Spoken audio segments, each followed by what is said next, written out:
Original.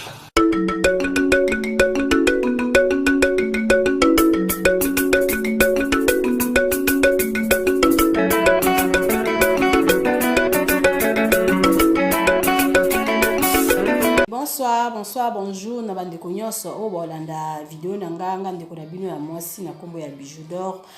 Mama Bijou d'Or ka ndenge toyokana kinga wana nazawana pona kopesa kaka conseil ya osala ba publicité ya olakisa kolamba ya osala vraiment makambo ebelenga nazopesa kokomisa kaka ba nouvelle o ezopesa batu makasi pe o ezopesa batu o eza neti conseil mais ba nouvelle abuzo ba vraiment nazolinga kotiango na chaîne ngate na ye wana ka pona kolobela lisolo moko na yoki na Londres ya bandeko na biso ya basi o soit disant bazoboma batu. Mama Bijou nde na lobaka mutu nyonso to ya kuta na chaîne na soko s'abonner te mais quand ko s'abonner na chaîne Mama Bijou d'Or ozala jamais de si Bidor TV masolo asika. Mama Bijou d'Or kandi na lobanga na kondana mutu te et puis na lingaka ko tia ba information moko o naza nango vraiment sûreté. Nataki information ya papa na biso moko azobwaka bakisi na Londres parce que ezalaki vidéo mutu nyonso to amonaki mutu nyonso to ajijaki na ndenge o ya kokai ko juger.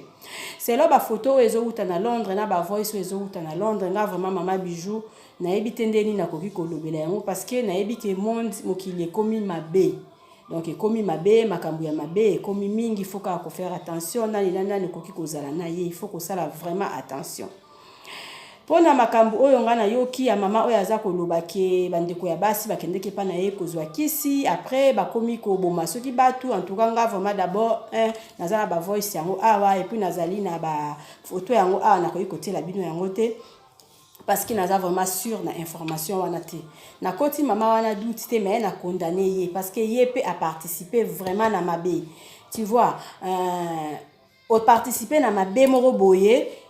batu bazo epa na yo kozwa bakisi po babokela baninga po babomaka batu après yo oza ko tolérer po na mbongo lelo soit disant bobebani po na bazo futa yo te après ko sala ba voice lobi bo partager yango nga Bijou na ko partager yango te na ko ki ko encourager les mali wana te parce que na yebi au participer na mabe ya bana basi wana mutu forma ya kotumba ezande yo nde mutu mama so batu bazwe fonde batumba yo parce que yo participer na mabe wana ta opino bo bebani après comme ko lobaki batu ba partager ba voice wana non nga na osela yo publicité te donc na lika ko loba boye monde na biso ekomi mabe mingi technologie oyo ekomi makasi mingi ba mindele basali yango pona makambo ya malamu pona mabuzo bate na yebi ke ba voice ya montage ezali na yebi ke ba photo montage ezali et puis na yebi pasi nini ya bato soki bakoselo likambo basali yo ba photo montage basali lo nde ba yo kaka ngala ko ikozala wana te pona ko nuire bandeko nanga parce que na yebi souffrance ya likambo wana donc vraiment naza désolé batu batindelinga ba vidéo wana Mama Bijou partager Mama Bijou loba bala baso na Londres bango ba boma bato vraiment ngai na tie point d'interrogation pour na yebi vraiment source ya likambo ngote na koki ko sala ko tia publicité ou information mo o naza nango vraiment sûreté pona na yebi ke mama wana nde mutu aza vraiment mama ya kotumba ye parce que basala ki bosali ba cop na bino ozwa bambongo na bango après bo bebani o bandi ko loba ke bozwa ba voice o bo partager nga na partager ngote na lingi lisusu ko loba na bato bazala ke oza bien na muninga bosali makambo ebele na ya mabe na ya malamu lelo bo bebani na muningo bandi ko beta ba porte ko loba ke intela finga kiyo ezala vraiment malamu te parce que ezala stina te parce que bozala ki bien na ye oloba ki mabe wana te tango bino bo bebani okomi ko loba lo mabe ya muninga wana ya l'autre là nga personne mutu abo yo kwe na maboko Mama Bijou na oniyoka yo te pi na onzima yo te parce que tango bozala ki bien oyaki ko yebisanga te tango bo bebani okomi ko sonner ya Bijou linga ka yo te ya Bijou tonga ka yo ya Bijou sala babo eza vraiment malamu te aya mokile komi na suka mutu na mutu azwaka ndenge azwi il faut ko yeba ke oui makamba bongo penza ezali eza na mutu mso ko yina na ye yo pamba boye akasimbelo kisipona aboma yo il faut ka akosambela il faut ka akotia komitika na maboko ya Nzambe ko be ko sala ka ba prière ata ya mulai te mutu nyonso to otimo elanga libulu pona ngala dinda ya dinda mutu akotela nga point e baluke ko maverier mutu akolobela nga mabe sans cause ezongela ye Donc c'est ça, il faut ozala ba prière moka ya makasi oya kwanda ko sambela pona mokili komi na suka. Lezala mutu muso akoyina yo sala eloko te kaka ya monio boy, motema na ye ebebi. Donc il faut ko faire attention mokili komi mabe lisolo ya ba mambande ko na biso ya Londres. En tout cas soki basala ka yango baluka nzambe. Baluka nzambe parce que mokili komi na suka tozo mona bandeko balingani te mutu ndeko moko bakoyina yo o kamo bi ndeko na ngai o ya yinanga na likambo nini oyeba tina te donc mokili komi na suka batu nyonso to babanda kosala yo mabe ye fo azala kaka na kati donc bandeko bakomi manipuler bandeko bademo bakangi bango eza na batu mosusu bakoma ko utiliser bango yo ndeko ya mutu me oyina ndeko na yo moko mutu na makolo eyeba na kate donc mokili komi na suka. Il faut que yeba na nana no ko vanda nayi et puis ba papa ba komi na ba songi makasi koleka mama ba papa na biso akina ndimite papa na bino vraiment okini ko yebisa mama na bino lobiki omoni mama wana tonga kayo ebi likambo mo ebimaka kala mama wana mutalobaka na ndimite ba papa na biso na kini ba koma kosala yango ngami na compara ba papa ya kina comparer pe ba papa ya awa donc buzo beza makasi ba papa ba komi baza songi koleka ba mama ba camarades ba ki camaraderie mingi zo panzala bi cause kaka ya batata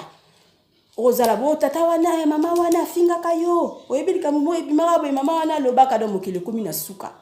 Mokili vraiment est commis na suka donc il faut faire attention et puis il faut que ozala makasi so ko zana camarade na yo bozala naye bozana bino bien obandi ko mona ki batu bakomi ko benga yo pona ko yebisa yo bijou afinga ki yo bijou afinga ka likambo wana en tout cas il faut pas kondima il faut pas ko croire na makambo wana il faut ko zo ko suki sara batu wana après musu ezala so ibo bebani na bino batu bakomi ko benga yo bakomi ko yebisa yo ke oui omoni ndenge tangu wana série wana bijou afinga ka yo il faut pas ko bundima ba makambo wana. Ce qui batu nyonso tu bazana mokili lokola nga bijou ba makambo mingi ya mabe e ko sala mate na sens que batu mingi balinga batu bazala bien te so ba moni bino tana ba fête ba moni bino boza mi balé boza bien après na tongo bo mona ki ba téléphone bandi kolela oh bijou intel afinga kayo afinga kanga bongo tango afinga nga yo yebisa nga te plani hein donc c'est ça et puis ba biloko ba montage ezali ba voice mingi il faut ka ko sala oyoki ka oyo koyoka mususu oyoki na yote mususu oyoki na totoki na ba prière baloba ki oui ata pasteur wana pakaza na réputation mabe bona boyo kota kaka yo zwa oyo kozwa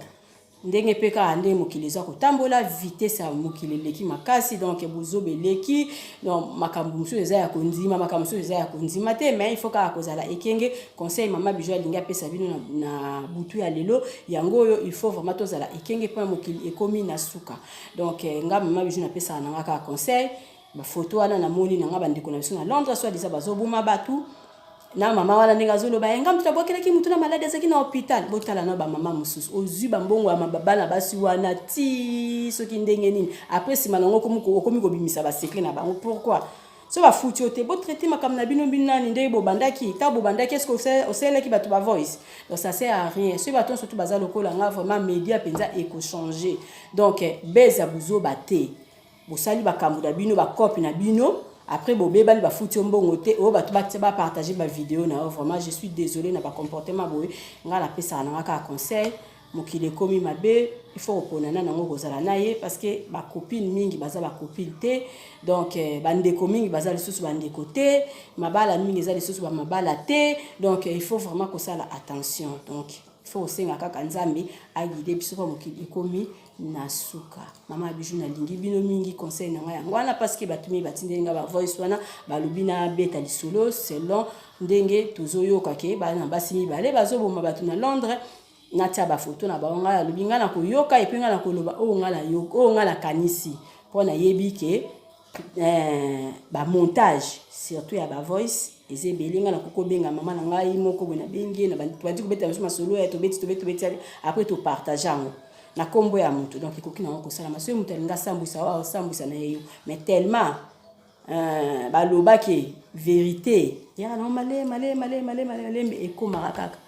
lokuta ya ka vitesse suka eyeba na rape kaka donc c'est ça. Mama bijou alingi bino mingi na pesi mbote na bandiko na nyonso puisque bozali famille mosi bijou mo salinga bino mingi ya Derek na Suisse na linga ko mingi ya nanga bandiko na nyonso na lingi bino mingi na pesi ba ami nanga mama Jolie na Belgique, mama Maggie na Belgique, donc Bijou la Blanche na Congo, mami Zaina na Congo, Meje na Quadrate, mama Graciana na Quadrate, mama Justine na Quadrate, mama Valérie na Quadrate, obaki nanga na bwaka kayo tenga yo na bwaki yo, mama Valérie loko leki ezande ko s'abonner. Ata otala ba vidéo mama Bijou atindela ka o s'abonner nde. En tout cas, vous s'abonner massivement à la chaîne Maman Bijou. Maman Bijou a reçu la mingi. Ceux qui vous ont s'abonner, ceux qui vous ont côté à commentaire, ceux qui vous ont aimé ma page nanga. Et le konga nazo luka yangwana. Nazo c'est la publicité non maman on le voit qui est au titre de la publicité nata na Bidor TV masulu ya sika. Na pesi de sous-soulé qui nanga moko ya motema na France Brenda Niki quoi 22 na France. Moi ça pembe luka ya Bijou de ma petite sœur na pesi Nathalie Demo na France ba bisou na pesi baleki nanga tout eska bozala ya Bijou alinga bino mingi boye ba keki ndeko batu mingi ba oye ba susu sans akité côté bye. Ah unalina bosa mama ki jabronne maman ya première classe oza toujours na motema na linga bino trop maman Viviane quoi na kobosa na yote donc ndeko na yo il faut que protéger ye ata mabe na yo il faut que protéger ye parce que ye obota mana ye libumu moko yebi ye depuis ba wana mususu yebi bango te c'est ça donc ndeko na yo il faut que protéger mokile comme na suka ba ndeko mi bale balingana teta musu likambo oyo ndeko na wa sala yo eyebani te donc ba demo bye.